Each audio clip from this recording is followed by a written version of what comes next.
We have a problem, Batman. Gotham needs you again.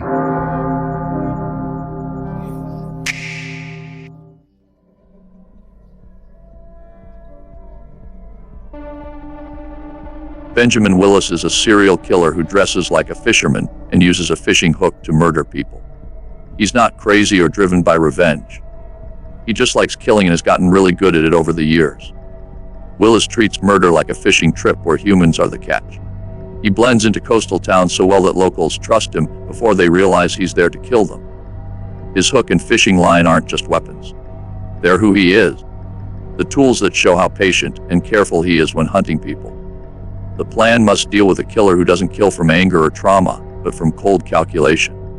Someone who has turned murder into a skill he's been practicing for decades. He's basically a human predator who has found the perfect hunting ground in fishing communities, where people disappear and everyone assumes they drown. His main weapons are a razor-sharp fishing hook on heavy line that lets him strike from far away and drag victims toward him. Willis is strong from years of working on fishing boats, hauling nets and lines in bad weather.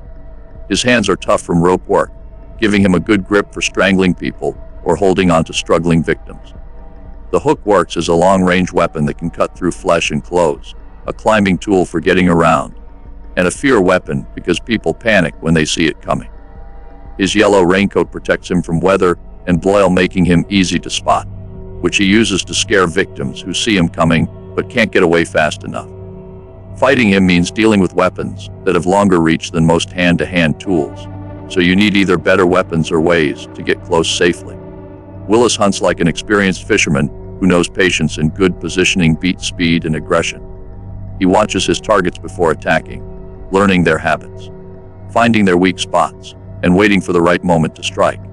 He likes isolated coastal areas where screams don't carry, where bodies disappear easily, and where his presence looks normal to locals.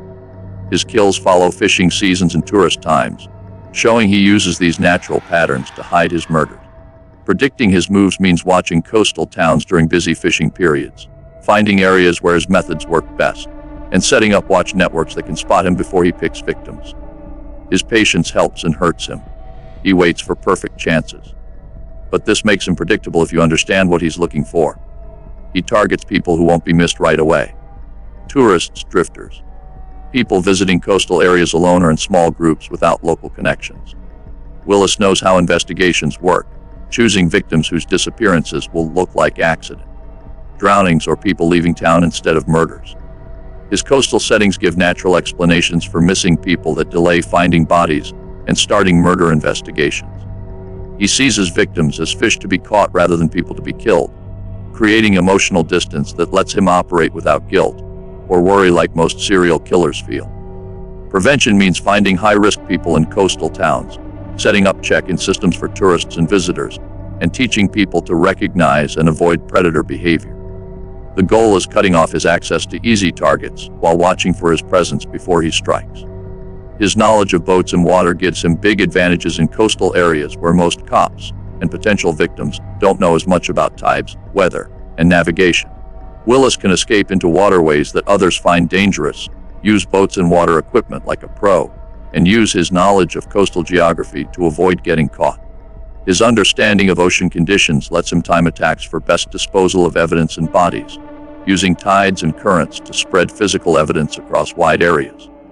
Fighting him means matching his water skills through special training and equipment, working with Coast Guard and Marine Patrol who have similar expertise, and developing water-based chase abilities that can track him through his favorite escape routes.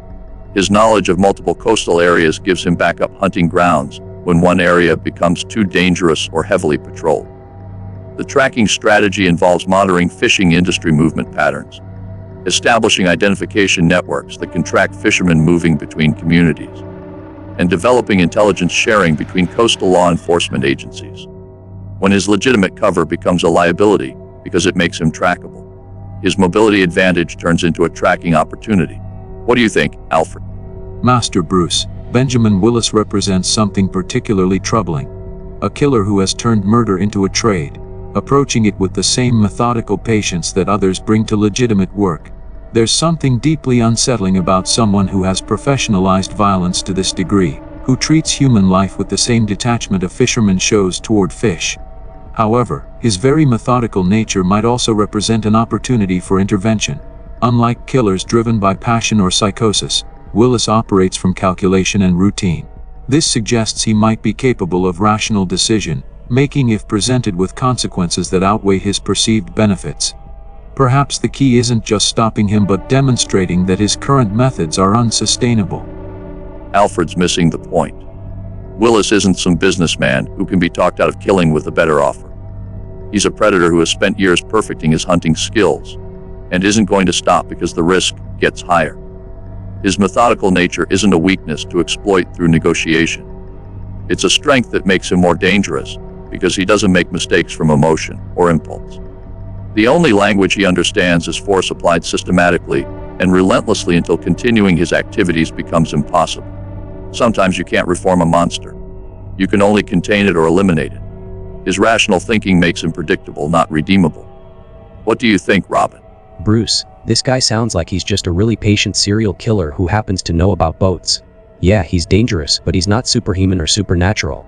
He's just some creep with a fishing hook who preys on people who don't know the area. The solution seems pretty straightforward: better coordination between coastal law enforcement, more Coast Guard patrols, and teaching people to be aware of their surroundings when they're visiting unfamiliar coastal areas. Sometimes the best way to catch a predator is just making sure there are always eyes watching, people around, always someone ready to help if something goes wrong. This isn't about complex psychology. It's about basic safety and community awareness. Robin's right that the solution is simpler than the problem. Willis succeeds because he finds isolated victims in areas where help isn't available quickly. Change those conditions and his methods stop working. The strategy focuses on community-based safety networks that can identify and respond to threats before they become murders. This means buddy systems for tourists, mandatory check-ins for people doing solo coastal activities, and rapid communication systems that can get help quickly in isolated areas. Make his preferred hunting conditions.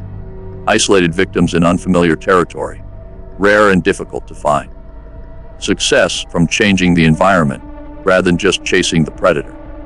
Sometimes the most effective strategy against a patient killer is patient prevention. Equipment tracking focuses on the specialized fishing gear he needs for both hunting and normal fishing activities that provide his cover. Willis requires specific types of hooks, lines, and equipment that can serve dual purposes as weapons and legitimate fishing tools. His boats need regular maintenance, fuel, and registration that creates paper trails. While his fishing licenses and permits provide official documentation of his movements between coastal areas. The strategy involves monitoring sales of fishing equipment that could be weaponized, tracking boat registrations, and fishing licenses across multiple states, and establishing watch lists for equipment purchases that match his known preferences. This includes working with marine supply stores to report suspicious buyers, monitoring boat maintenance records for vessels matching his operational requirements, and coordinating with fishing license databases to track his movement patterns. A communication monitoring targets his need to stay informed about Coast Guard patrols, weather conditions, and local law enforcement activities that could interfere with his hunting. Willis likely monitors marine radio, weather services, and possibly police scanners to track patrol patterns and avoid detection. The strategy involves establishing secure communication systems that prevent him from listening in on operational planning, using false information broadcasts that mislead him about actual patrol schedules, and developing coordination networks that can share information without alerting him to surveillance activities. This includes encrypted radio for marine law enforcement, fake pattern broadcasts that confuse him about real patrol times, and working with weather services to include tracking information in routine broadcasts. When he can't predict law enforcement movements or weather patterns, his careful timing becomes guesswork that increases his chances of getting caught. Financial surveillance tracks the money he needs to maintain boats, buy equipment, and support the traveling lifestyle that lets him move between hunting grounds. Willis needs significant funding for boat maintenance, fuel, fishing gear, and temporary housing in coastal communities. The strategy involves monitoring spending related to marine equipment and services, tracking fishing license purchases, and boat registrations across jurisdictions. and identifying spending patterns that match his movement between coastal areas. This includes working with marine businesses to report suspicious purchases, a banking surveillance for accounts used for marine expenses, and credit monitoring for spending patterns in coastal areas. When his financial movements become visible, his operational security breaks down and his location becomes predictable. The final truth is that Benjamin Willis represents the worst kind of predator.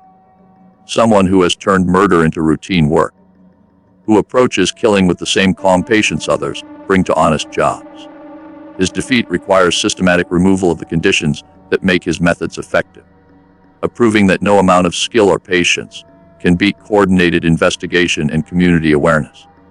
The plans serve as both immediate response to current threats and long-term strategy for preventing similar predators from establishing themselves in coastal communities. Victory against Willis means more than his capture. It means creating coastal safety networks that can identify and stop predator behavior before it becomes violence.